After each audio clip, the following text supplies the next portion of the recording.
Welcome to Meet Your Nominee. This is Mariah Gullo from The Hollywood Reporter, and I'm here with Kelley Jenrette today. Hi, how are you? I'm good. How are you? Good. Congratulations, you were nominated for Outstanding Guest Actress in a Drama Series for The Handmaid's Tale. Yes, thank you. Thank you. Very exciting. Yes. How does it feel to be nominated? Was it a surprise, or did you know this was coming down the pike?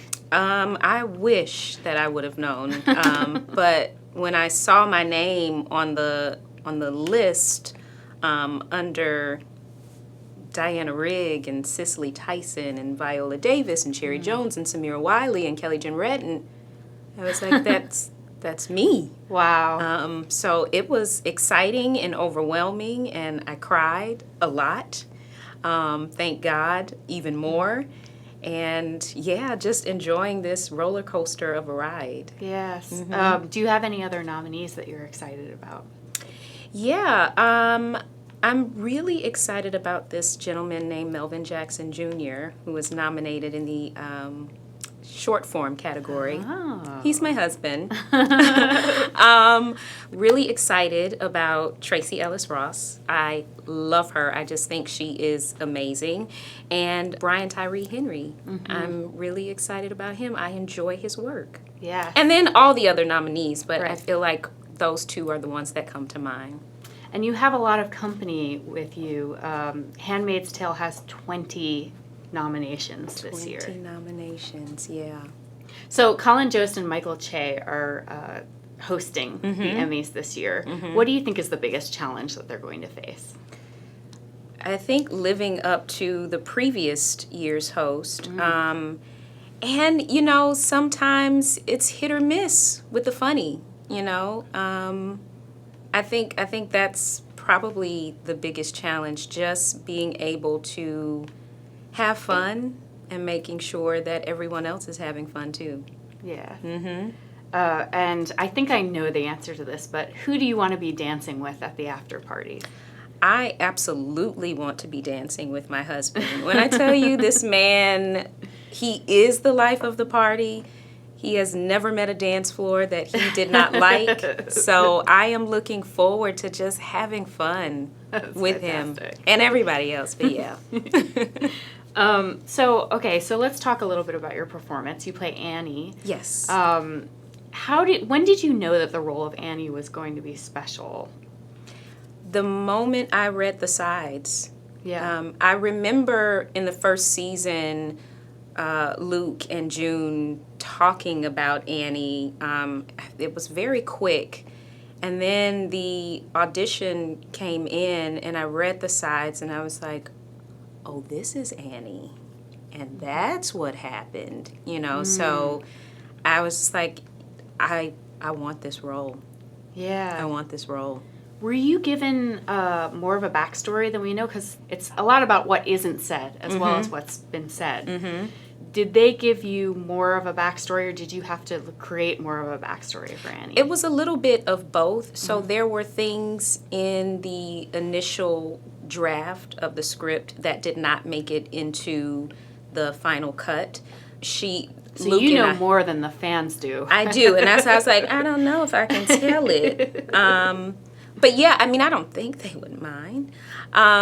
Initially, Annie was talking to June and telling her, you know, Luke and I have been trying to have a baby, but it's been hard, you know, and so that gave me a little insight into it. And when I was on set just talking with O.T., the actor, amazing actor who plays Luke, and we were kind of figuring out like, well, what really happened between us? So a lot of that we were kind of creating, but to know that that we were trying to have a baby, but it didn't happen, it just gave me greater insight into, man, this is something that Luke really wanted. I did too, but he wanted it so bad that he was willing to stray.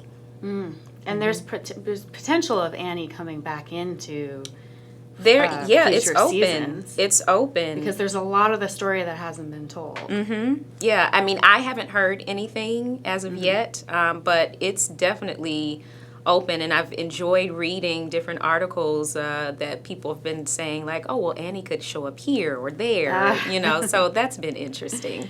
How has the fan reaction been? It's been great. I was very, I don't want to say skeptical, maybe a little leery at first, because even I, as a fan of the show, I was rooting for June. Season 1, I'm like, let's go June. Yeah. And then when I read Annie's story, and I was like, oh, you really hurt this woman. And so I think a lot of feedback that I was getting, people are like, I'm kind of mad at June. I don't know how I feel about her anymore. So, which is understandable, but I felt I'm happy that people were engaged enough to respond in whatever way they saw fit. But a lot of it was, I'm kind of mad at June. Yes. Speaking of June, what was it like shooting with Elisabeth Moss? I mean, she's such an integral part of that show. Yeah, she's beyond just being the lead actress. She's the executive producer. Right. Yeah. So how was that? Elisabeth Moss is amazing. The first day I was on set and she came in and she was so kind and gracious, and she said, your audition was amazing. I showed it to my hairstylist and he was crying. It was overwhelming, honestly, because I'm like, you're Elisabeth Moss, you are fantastic. But she was kind and giving, even, working together in the scene. I felt safe. I felt safe. That's wonderful. Yeah. So looking back at this experience, I mean, just going from getting this part to now being nominated for an Emmy, like, sum up what the experience has been like. The experience has been whimsical. It's to audition for it. I auditioned for it last year, and we shot this in October. And even being in Toronto, I had 2 weeks up there, had a lot of downtime. So my mom came up, my husband came up, and we spent time. And then to finally have it come out, and then to be nominated, it's just, I woke up on July 13th and I said, man, that was a really cool dream. And then I realized it wasn't a dream. And I think I started crying again, So it's just the whole experience. It's hard to put into words. Yeah. Yeah. Are you preparing a speech for the Emmys?